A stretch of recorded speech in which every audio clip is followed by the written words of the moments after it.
Hello viewers, আসসালামু আলাইকুম। Welcome back to my channel. আমি আবারও ফিরে এলাম পুডিং রেসিপি নিয়ে আপনাদের সঙ্গে শেয়ার করার জন্য।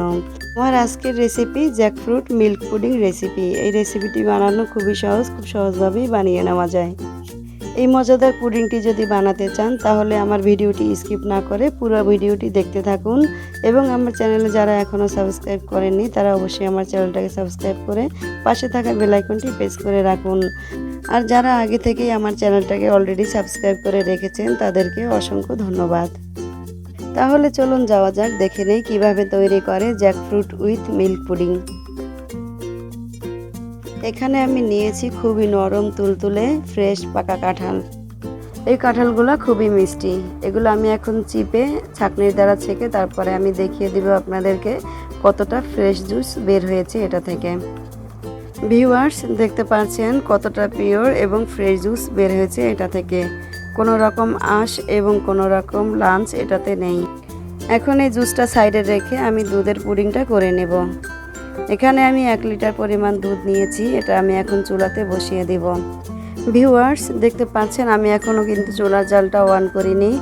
এখন আমি এই অবস্থায় আগার আগার পাউডারটা দিয়ে দিব। এখানে আমি দিয়েছি 1.5 টেবিল চামচ আগার আগার পাউডার দিয়ে এটাকে মিশিয়ে তারপর চুলার জালটা অন করে দিব।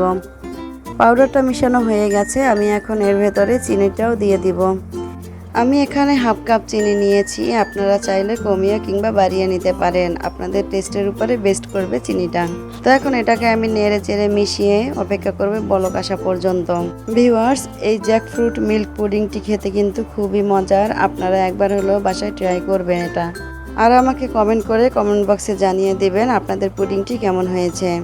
পুডিংটির বলক চলে আসছে, দেখুন এখন আমার পুডিংটি কিন্তু একেবারেই ঘন হয়ে গেছে। বেশি সময় কিন্তু আমি জাল করিনি, আর বলক হওয়ার সাথে সাথেই এটা অনেক ঘন হয়ে গেছে। এই পর্যায়ে আমি চুলার জালটা বন্ধ করে দিব এবং যে পাত্রটিতে আমি এখন পুডিংটি জমাবো সেই পাত্রটি নিয়ে নেব। আমি স্কোয়ার সাইজের একটি বাটি নিয়েছি, এই বাটিতে আমি এখন দুধের পুডিংটি ঢেলে নেব।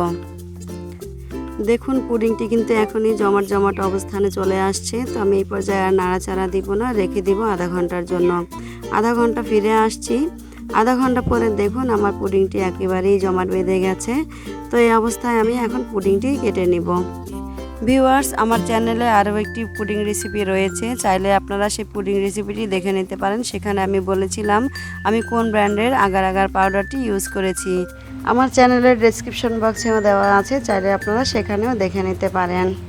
তো দেখতে পাচ্ছেন ভিউয়ার্স, আমি এই পুডিংগুলো স্কোয়ার সাইজ করে কেটে নিয়েছি।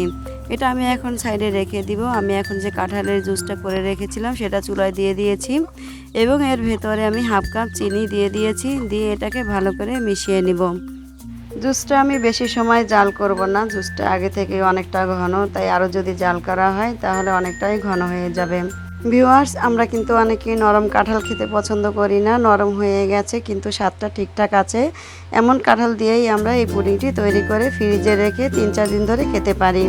আবার হুটহাট করেই বাসায় মেহমান চলে আসলে এটা দিয়ে তাদেরকে আপ্যায়নও করা যায়।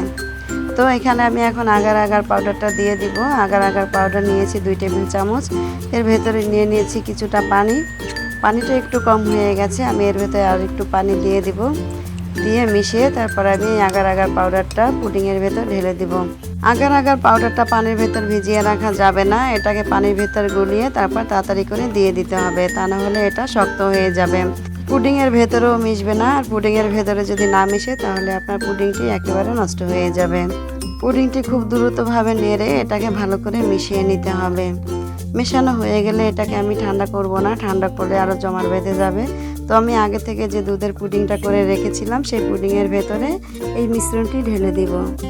ভিউয়ার্স, দেখতে পাচ্ছেন আমার পুডিংটি অলরেডি জমাট বেঁধে আসছে। তো এটাকে আমি ফ্রিজে রাখবো না, কেননা আমার বাসায় যেহেতু কারেন্ট নেই, তাই এটা ঠান্ডা হওয়া পর্যন্ত আমি অপেক্ষা করব। তারপর আপনাদেরকে দেখিয়ে দিব পুডিংটি কেমন হয়েছে। আমি যে প্যাচুলারটা দিয়ে পুডিংটি তৈরি করেছিলাম, দেখতে পাচ্ছেন প্যাচুলারটা একেবারেই জমাট বেঁধে গেছে। এটা ফ্রিজে রেখে সার্ভ করলে একটু বেশি ভালো হয়। তো আমার বাসায় যেহেতু কারেন্ট নেই, আমি আগেই বলেছিলাম, তাই আমি এটা ফ্রিজে রাখবো না।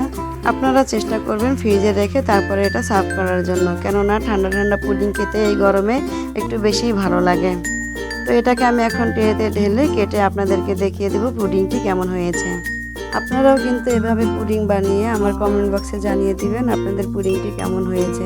আমার ভিডিওর যে কোনো রেসিপি দেখে যদি আপনারা কিছু হলেও শিখতে পারেন তাহলে আমার মতো আনন্দিত আর কেউ হবে না। আমার চ্যানেলে আরও অনেক রেসিপি দেওয়া আছে, যদি আপনাদের ভালো লাগে তাহলে আমার চ্যানেল থেকে ঘুরে আসতে পারেন, রেসিপিগুলো দেখে নিতে পারেন। তো ভিউয়ার্স, আশা করি আমার ভিডিওটি আপনাদের কাছে ভালো লেগেছে। যদি ভালো লাগে তাহলে অবশ্যই আমার ভিডিওতে একটি লাইক দিবেন, ফ্রেন্ডসদের সাথে শেয়ার করবেন আর আমার চ্যানেলটাকে সাবস্ক্রাইব করে পাশে থাকা বেল আইকনটি প্রেস করে দিবেন। আপনাদের ভালোবাসা এবং সাপোর্ট পেলেই ফিরে আসবো আবারও কোনো নতুন ভিডিও, নতুন রেসিপি নিয়ে। সেই পর্যন্ত সবাই ভালো থাকবেন, সুস্থ থাকবেন, সেই কামনায় বিদায় নিচ্ছি। আল্লাহ হাফেজ।